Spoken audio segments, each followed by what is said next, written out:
Welcome to the True Real Blood Podcast. I'm Christian Creasy. I'm Lionel Chapman.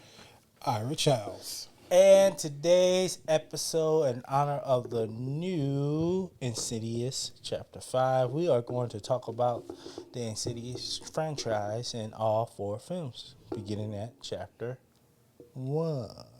Yeah. So, Insidious was written and produced and also directed with the collaborative art by Lee Wanell, and directed also by the great, who in my book, James Wan, who also produced with Lee the Saw franchise, and The Conjuring and Dead Silence. Yep. Which was ahead of its time, believe it or not. Yes. Yeah. That movie was the shit. I don't care what anybody says. Dead Silence. Yes. Yeah. So Conjuring. Since we're talking about that, so The Conjuring is about Josh and Renee and their son Dalton, haunted by a demon. Their son goes into We're going coma. to, sorry about that. We're talking about Insidious. What? You said The Conjuring? Oh, sorry about that. I said The Conjuring. Oh, shit. Blooper. Woohoo. Insidious is about Josh and Renee and the And their son. Lombard family. Yes. The first 2 chapters. So, their son goes into a coma and he slips into what they call the further. And Which is a super badass name. Yeah. the further. So simple, but super badass. Yes. What do y'all think of the first one I enjoyed the first one. when it first came out? You enjoyed the first I one? really enjoyed the first one. Yeah. The son, Dalton himself looked at creepy. You know, he had this Damien Oldman look to himself, you know. Well, let me start with just the poster or the cover of this film. If you investigate Dalton's eye on the poster, it says "Help me." If y'all didn't know that. Oh, really? If you I get a did chance, not know that. look at his eyes on the poster. Yeah. me It look says now. "Help me." So starting there, you're like, okay, what's going on? So I have to admit, this is one of the only movies in the past couple years that has really sent chills down my spine. Outside of the Conjuring stuff, this is why, for me, James Wan is one of the best horror directors. I agree. I agree too. I'm looking up the poster. There's but nothing more scarier than going into another, realm or Right. something while you sleep, Well, and not only that, this plays back to like one of our first episodes of what makes a horror movie scary, and this is a great example of what makes a horror movie scary, from the music to the jump scares to the acting. Everything that you see in this film represents everything that we were talking about. Exactly. We were talking about in that first episode. Exactly. The reveal of the demon, yeah. which was creepy as hell, in the corner, just pointing. Yeah. Yeah, the fire face demon. The I think they fangs. called him Lipstick Demon. Yeah, lipstick. I call him Fireface because Yeah, the I red can was see that. fire, but Yeah. the lipstick demon. Yeah. I remember when I first saw it. See, I didn't go to the film. Me I neither. didn't go to the theater, but neither. I remember reading on Redbox. I remember sitting in my apartment in Edgewater here in Chicago, and that shit gave me chills too. I was like, "What the fuck?" Yeah. I got the And, pleasure. and to make it so good, the movie was PG-13. Yeah. So to give me scares and it's not rated R, because I didn't go see it in the theater because it was rated PG-13. I was like, because most of the horror films should be rated R. That's just my opinion. But then I gave it a shot, and I was like, man, this is actually scary. Yeah. So I enjoyed the movie, and it got me hooked ever since I watched the first one. I just still remember when I was sitting there eating my Chinese food, and I was like getting chills and stuff like that. But it did put a new spin on things, you know, about how demons wants to try to come and possess and live in the real world and stuff like that. And it took a different place. And when they talk about the further, man, I love that name was dope. Yeah. I like that name, the further. When you think about the further, you think about some big creature. You know? Yeah, and some it just and the first thing I heard about astro projecting, because I know I heard stories about people astro projecting, or they say I have when they go in a coma or had an out of body experience. Right. It was like I was looking at myself and I was looking at other things, and they was talking about the spiritual world that we don't see. I remember my uncle talked about it when he had his triple bypass. That he went outside. He didn't call it astral projecting, but I think that's what he was referring to when he had Probably his like an out of body experience. Yep. Yeah. He said I was back in the house on Drexel with you guys, and there was Mama there. We was talking about my grandmother, his what they call her Mama, his mother, and Gary was there, my late uncle, his brother, blah blah blah. I was like, oh, you astro project or something. So I enjoyed it. I mean, the ending was sick. The ending was a good spin. Yeah, I really enjoyed Elise character. Am I saying it correctly? Yeah, Elise. Yeah, psychic. Yeah, that goes in there. I really enjoyed her character. With the help of her, they was able to find, to get Josh, Yeah. Yep. to save his child. Well, to get Renee to save, Josh to save his her child. Yeah. So Insidious was on a budget of 1.5 million, and at the box office it sold over 100 million. That's amazing. That is amazing. I can see why. Yeah. And this is something that, it was fresh. It was a new take on the supernatural. Before we got even 3 years later introduced to The Conjuring. But And not only that, I don't want to say spawn a movement on TikTok, but some of please forgive me, I don't know the name of the song, but it was the song the mom was playing when the little boy. yeah. That song. When the little ghost, Yeah. child run past. So now it's a huge social media thing. And the first time I heard the music was from Insidious. Yeah. Yeah, it was creepy to me. It was. The way they did it. You know what that scene itself remind me of? What's that? Jeepers Creepers. When Creeper was sitting down and he had the eyeballs and stuff. Oh, he was sewing everything. Yeah. Same thing like the demon. Yeah. When they said the demon Yeah. was sitting at the table or whatever he was doing, Yeah. the music was playing. Yeah. Yeah. So you're talking about towards the end of the film. Yeah. Yeah, okay. And at the end of the first one, we see Elise get died by the woman in black, which we learned that was trying to haunt Josh in the beginning. Get and we strangled. realized at the end, spoiler alert, that Josh is still stuck in the further. Yeah. Which leads us into chapter 2, which is also directed by James Wan. Bride in Black. What I liked about part 2 is it was like it filled in holes from part 1. Now Yeah. I know that was a strategic thing, but it worked so well, and it made this film even more successful. Well, now I don't want to say even more, but just as successful as the first one. Yeah, because we got more into the backstory of the woman in black, but it wasn't the woman in the wedding dress or in black. It was a man. Yeah. That we come to realize, the makeup was so well done. I thought it was a woman. A serial thought it was killer a named Parker Crane. Yep. You know. Which we know how he became one because of his crazy mother. That wanted a girl and tried to make him a boy. Well, he was a boy. His mother wanted a girl, so she tried to make him into a girl and forced him to kill too. Yeah. And stuff. And what I did love about this one, because I went to the movies and finally saw this one finally, that the Josh character was trying to get back in introduce Elise's friends, her friend, the other psychic. Okay.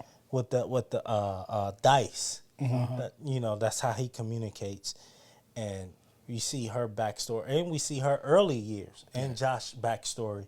And like you said, I did fill in a lot of holes from the first one, which made the story more better in that woman that played her mom was the same woman that's in The Curse of Chucky, the sister. Okay. Okay. Yep, Okay. that's her. Okay. Yeah. Nice. She did that role. I was scared of her. Don't you dare! And slapped her. Bow. So, and then Insidious budget was on a budget of $5 million, and it made a total at the box office worldwide $161.9 million. That is a successful franchise. Yeah. Which we know that the orders are not, the films are not in order. No, we know they're not in order. If we want to go in chronological order, then you know. But but I just like the whole ordeal about going back into the further and the Lombard family still being haunted, and this husband of Josh is not the husband that you say. But I must say I did have some sympathy for the psycho. Wow. Like he was forced into being one. So his mother failed him because she was so broken hearted about their father leaving them, which is her husband. Yeah. It's kind of like similar to Billy in Silent Night, Deadly Night. I was thinking about that. Yeah. How he The witnessed. lost episode, Yeah. by the way. We're gonna have to reshoot that one for the third time. Sorry about that. For this December, but how in that film in Silent Night, Deadly Night, when him and his brother went to the what's that, the orphan? Yes. How the sisters failed them. That system. He's traumatized. And his little kid here in this Insidious was traumatized from the very beginning, growing up by his mother. So I kind of felt bad, and it goes to show you how villains are made. Yeah. It's kind of crazy how all these films kind of relate, just like Black Christmas. Yep. Well, so it's crazy. Just to kind of piggyback off of what you just said, Christian, I think that makes a great villain or bad guy, whatever you want to call it, when you can actually sympathize and empathize with their origin story. Yeah. It makes it more entertaining, and you just kind of like, oh well, I feel where they're coming from, So it makes them more human than just this like super duper creepy person. Right. And it's just like, because if you see in the film in Insidious 2, he like really don't want to hurt this family. He's like, even when they went into the further to look for Josh and Lisa's with them, now she's perished, and the little kid was telling them, the two geeks, like, please leave before she makes me kill you. Yeah. Like, you can tell, like, I don't want to do this. He probably never wanted to do it. But I will. Right. But right, because it was the mother that was controlling him. Even then, it just goes to show you the saying, get them while they still young. Yeah. And you see, whether good or bad, You can. Good thing Renee had help. Yeah. We're not excusing what he did. It's like, but you see the cause of that. It's You like, can well, understand that. the mother is the most maniacal murder. Yeah. Charles Manson didn't have to pull a knife on nobody, but he's just responsible. He's killing those because he was the head, and he can manipulate, get in people's heads and get them to believe. Yeah. Hitler didn't need to go out there in war, which he did at one time when he was younger. But once you get a whole nation drinking your Kool-Aid, look what happened. What he did. So yeah, but at the end, the Lombard family was saved. You know, Josh came back playing the song on the piano, which I thought that was adorable. Which led us into chapter 3. Now we get to see the backstory of Elise. Yeah. Which I love chapter 3, by the way. I think it's one of my favorites in the franchise. Forgive us for the outdoor noise of the truck beeping. Go ahead and continue. I had to shoot this game. I actually think Elise's character goes into 4, the last key. Yeah, I think Correct. 3 and 4. It's a blur for me at the moment. 3 is a lot. No, it was 3 is going to show you her backstory. I think 3 and 4 actually is her like origin story in the timeline. If you want to go in movie chronological order, Okay. because now 3 opens up with the girl Quinn, yeah. searching for her, looking for answers for her mother's death and stuff. Like want to reach out to just to get closure. And this time, Elise is not in a good place because she just lost her husband. Her husband committed suicide, so she's grieving, and she's at a vulnerable moment. So every time she goes try to reach out to the further, you know, that woman or the man in the white in the black wedding dress is trying to get her. Because you know he got pissed at her when she made Josh forget him when he was younger. So About her having sympathy for Quinn, she's forced to come out of retirement. Yep. You know, Because she was haunted. What I definitely love about 3, it was a different kind of take on the villain. And because you got the guy with the mask on. yeah. And it's the first time, too, we get to introduce like kind of like the red door from the first 2. The further. What do y'all think about 3? What y'all like about 3? I enjoyed 3 with you know, the whole time Quinn is thinking she's talking to her mom, which later on she finds out it's a demon. You know, and I enjoyed this one. Like you said, the character, the old man, and with the little mask on. Yeah. And when you come to find out his history, that he used to live on an apartment upstairs from her and stuff, that he recently died. And you get to look at Quinn's family, and they struggle because they just lost their mom. The father is he's a single dad, widower, trying to handle 2 kids. Quinn is trying to get her dreams as an actress going, auditioning for to be up at this performance art school. Then she gets crippled slowly by the demon, you know, bringing her down. See, I just like it. Just seeing a horror movie and having like problems with the characters just adds to it. Like I'm struggling. I'm about to get evicted from my house while I'm getting terrorized by the serial killer. You know, I think Wes Craven hit it on noggin when he did Nightmare on Elm Street. You got Nancy, a drunken mother, single. Tina, her mother, single, child neglect. Only one you have Tina's boyfriend, problem child. Problem child. Really is a good guy, but yeah, having issues. But you know, and you have Glenn and his so-called good old parents. But you know, and the whole thing is parents got secrets. And they secrets come to bite them on the ass. And it's the same thing with any horror movie that has, you know, you have your lead character or principal characters or a group of characters are struggling with other issues in life. It just adds on to it. That's what I love about it. Because it was different because we see in The Conjuring, it was added, I mean, not The Conjuring. It was the first 2 Insidious. You know why? Because Patrick Wilson. Patrick Wilson This is in both franchises. Yes. It just adds more to it, you know. It does. Yeah.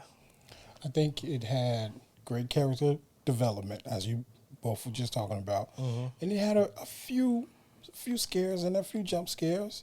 with the knocking, and then I believe once the main character went upstairs, there was a scene under the bed. Yeah. So it was entertaining.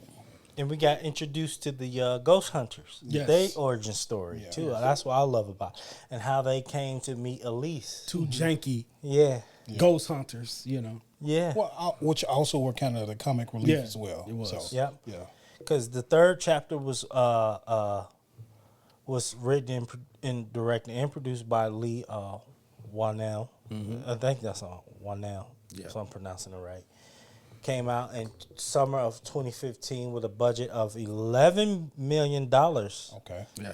and had a box office of 113 million, Man, success. which is success. Yes. Didn't sell much as the second one, but it outgrossed the first one. And, this is when that's why I like chapter 3 and 4, because it introduces, like, Elise and the ghost hunter's backstory. Yeah. And their origin story, which leads us into chapter 4, For the four- last key. 4 to me was my least favorite, and if I would have to rank them, it would go 1, 2, 3, 4. Believe it or not, 4 just had a lot of talking, a lot of dialogue. I guess for me, kind of went away from what I was used to in part 1, part 2. Part 3 was still kind of there, but 4 just took a turn. And as a fan, I was like, I hate to say this, but I think it was declining. 1 and 2 had my attention. What saved 3 were the jump scares, because I had the pleasure of seeing it on the big screen. The jump scares really saved, so I'm looking forward to really seeing the red door. I think 4 for me, what I liked about 4, it got more deeper into Elise's backstory, and she has unfinished business or things she needs to wrap up, like the suicide death of her husband, like trigger her to, like life is short. You never know when it's your time. yeah. And she had to get closure and forgiveness and settle affairs with her brother. And then we introduced her nieces, which we found out one of her nieces has the gift just like her, to going into the further. Right, but for me, But- no, go on, Sick. I'm sorry. Oh, no. But 4, I think it is the least of my favorite. But that's the only one I like. It didn't scare me. It was just like, okay, Yeah. I definitely didn't like, I'm going to have to admit, didn't like when she looked at the Bible, like rolled her eyes, like, come on now. Yes, come on. I think I lost my train of thought. 4 for me didn't really pick up until like mid end of the movie. Damn, I lost my train of thought. Well, that too, and or one part of the scene I like. Also, one of the things that jumped out to me in 4 that was well played is forgiveness and letting go. Like she had remember the demon had them in prison, and he was using that fear and that anger, that hate that he was feeding off of. It just goes to show you how the devil feeds off negative energy. Yeah. How she took that rod and started beating her father. We can come to find out it was the demon who was controlling her father too. Yeah. That was doing all that. But it goes to show the more she hit him, the more hate, the more he was getting stronger. And until she finally made the decision, I'm not going to do that. I'm not going to feed you more hate. I'm going to stand up to you, or fear, or any negativity, that whole law of attraction,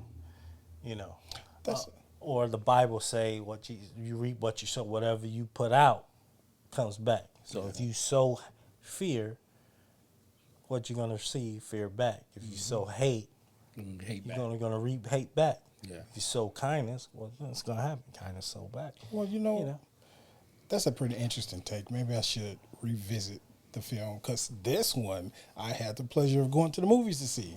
Yeah, and just seemed more of a spinoff than anything. Yeah. And I wasn't looking for a spinoff. I was looking to see what happened with Colton and his family, and that kind of leads us to the Red Door. Yeah. Yeah, which we're gonna see. But Insidious in chapter 4, The Last Key, was directed by Adam, I think Robito. Sorry if we're messing your name up. Yeah, forgive us. It was on a budget of $10 million, but at the box office it was $167.9 million. So it was the highest one out of the entire franchise that is sold. But which in chronological order, it'd be chapter 3, chapter 4, which at the end of chapter 4, she saw why what Dalton was looking at when he was in the attic, it was at her. Mm-hmm. Then it led into chapter 1. So if you want to watch it in chronological movie order, it'd be chapter 3, chapter 4, chapter 1, chapter 2. Then the next one will be the new one's coming out that came out today. Yeah. Yes. Red Door, which we gonna watch at the theaters, the Trio Blood, and we gonna give you our review, because the next episode we're gonna continue with the franchise by giving you our review on what we saw at the Red Door. Yeah. So how, before we go, how to follow us on Instagram, Facebook, and TikTok. TikTok. We also on Spotify, Amazon Music, iHeartRadio. Share, subscribe. Yep, share, subscribe. Leave comments. Leave comments, subscribe to the YouTube channel. We don't have to keep going over our Facebook. If you guys, Instagram, you guys should know. If you guys got an idea of a conversation we can discuss, please leave it. Yes, and let us know what's your favorite one out of the franchise. Rank them if you want. Mine is like Iris 1, 2, 3, and 4. So let me ask you a question real quick. When Red Door drop, will it be 1, 2, Red Door? only way we'll know, we gotta watch it. We gotta see. Because what I'm told is, Okay. Actually, we also did a trailer reaction to Red Door. Yep. So go check that out on our YouTube page. Yep. So this is Trio Blood signing off.